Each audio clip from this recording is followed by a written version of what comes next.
The president is slamming Democratic Senator Dick Durbin over DACA and his recollection of the president's remarks during an immigration meeting. The president tweeted, "Senator Dickie Durbin totally misrepresented what was said at the DACA meeting. Deals can't get made when there is no trust. Durbin blew DACA and is hurting our military." Now, it's important to note it was the president who made the decision to end the DACA program. The president and close allies are trying to stem the fallout over his reported vulgar language in reference to countries in Africa and Haiti. Here's the president responding over the weekend. No, I'm not a racist. I am the least racist person you have ever interviewed. That I can tell you.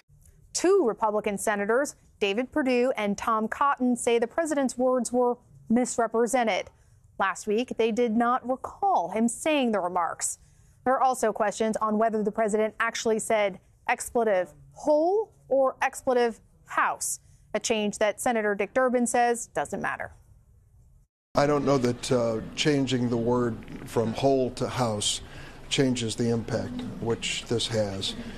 I know what happened. I stand behind every word that I said. I just have to say this. What the president said in that meeting was so awful and so impactful on so many people that when he denied saying it, I felt duty-bound to clarify what actually happened. Republican Senator Lindsey Graham, who was also in that meeting, declined to confirm the remarks. He appeared to back his Democratic colleague last week. Graham says his memory hasn't evolved since the meeting. Zeke Miller is a White House reporter for the Associated Press. Zeke, thank you so much for being with us. Now, the president is pushing back amid this international outrage, and there are now conflicting reports on exactly what was said. But is it too late? I mean, has the damage already been done? Absolutely. The damage, this has already taken quite the toll on the presidency, the White House, this administration, his policies.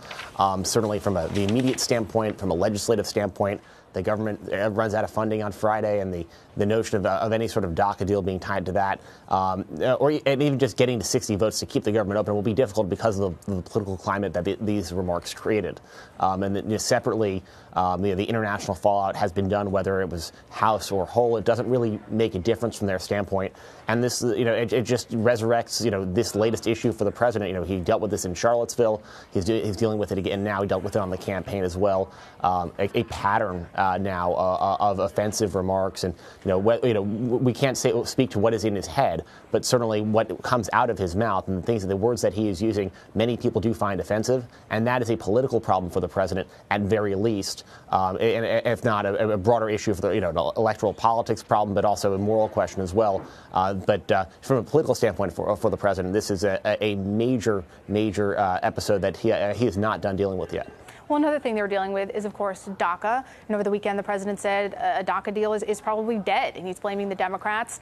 Now, our polling finds that about 70% of Americans support allowing Dreamers to stay. But at this point, is there any chance that lawmakers can reach a compromise with the president's remarks? It's going to be pretty difficult for some Democrats to now come over to his side or negotiate at all. Yeah, that's the big challenge here. There is bipartisan compromise on Capitol Hill, but they ultimately needed the president to sign off on it. That was what sparked all of this just last week, when lawmakers did negotiate with the broad outlines of the potential agreement on DACA that also dealt with other immigration programs, and then the president after previously saying that he would accept an agreement reached by bipartisan lawmakers, backed away from it and criticized it in person with those lawmakers, and then on Twitter and in public statements since then. So the immediate prospects for a DACA deal do seem kind of slim. That said, there are going to probably be some Republicans who are emboldened to strike a deal and move on DACA, in part because they want to distance themselves from the president's remarks. But they ultimately need a signature. They certainly don't have enough for a veto override there. And the immediate question is what happens this week with government funding. Democrats had wanted some sort of DACA fix to be part of that. The White House had previously said that's not going to be the case. The question is, will Democrats give them the 60 votes that they need in the Senate to keep the government, the lights on in Washington in light of the president's remarks last week? And that's still an open question. We'll find that when lawmakers get back. So just to answer the next question I was going to ask you, talk about keeping the lights on. We have this perennial question. The government's going to run out of money by Friday. And once again, do you think that there is any possibility of an actual government shutdown because they can't come to an agreement on immigration? I think it's certainly possible. Ultimately, this will come down to Democrats. Is this the moment they want to take their stand against the administration? Do they want to deprive them of the votes in the Senate that they need to fund the government? It's unclear if this is the right moment for them, or will they agree to another short-term spending deal. Obviously, that deadline on DACA is the beginning of March 5th. So depending on how long they were to sort of extend the government spending deadline, they could sort of create yet another crisis point that they might find to be more politically advantageous to them or not. But in terms of whether or not there's a government shutdown, there's no budget agreement or anything like that coming out from lawmakers now. So it's in Democrats' hands. Will they give Republicans the votes they need to keep the lights on or not? Is now the moment they want to pick the fight over DACA or other issues, or do they want to save that ammunition for later? It'll be interesting to see. Well, we're going to switch gears a little bit. I'm going to throw some numbers at you. New CBS News polling found that 48% of Americans feel the economy is doing well, and only 22% say it's doing badly. But at the same time, after President Trump's first year in office, only 35% say we're better off, 43% say we're worse off. So what do these new numbers say about the president's leadership, or at least the perception of how the president is leading? Generally, we've usually seen those numbers move sort of in tandem.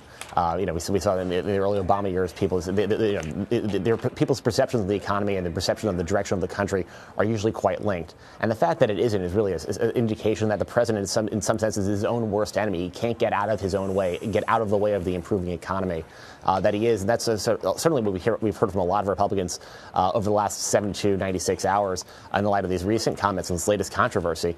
But if all the president came out and did every day and talked about the stock market being up, jobs coming back, and things like that, people's perception of the country and of the president himself would be far different than they are because people are perceiving the economy to be improving. Every indication shows that to be the case. All the data we get monthly and weekly on unemployment, jobs numbers, things like that. But for the president, is sort of with all of these other ancillary issues, has found a way to distract from what should be a success for him. And that's what's dragging down his numbers, and also the general notion of is the country better off now, or people in the country better off now than they were a year ago. Generally, they would think with their pocketbook first, and now they're not because of all these other issues that they have to consider.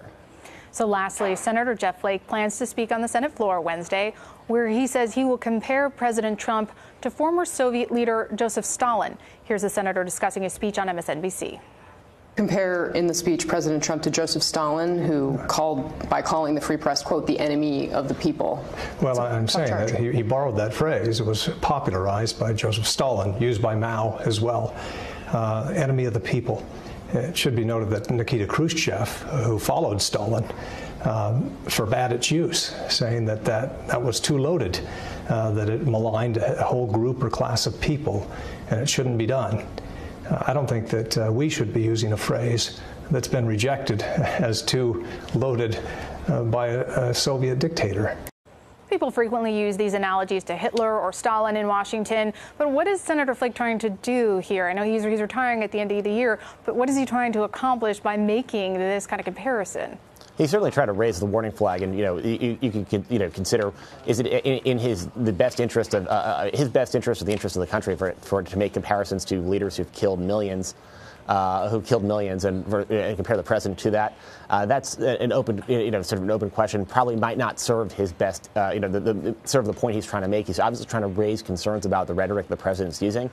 But is that the most effective way to make that point? Or it is doubtful. I mean, you're comparing he would be comparing the president of the United States to a dictator who killed tens of millions over his brutal reign. But that said, the point that he's making about the president, using rhetoric that is very much unpresidential. We have not seen presidents use it in the past. American leaders, whether it be calling for an increase, sort of a toughening of libel laws, attacks on the press, attacks on other public institutions, are certainly unprecedented in American politics and should be called out as such.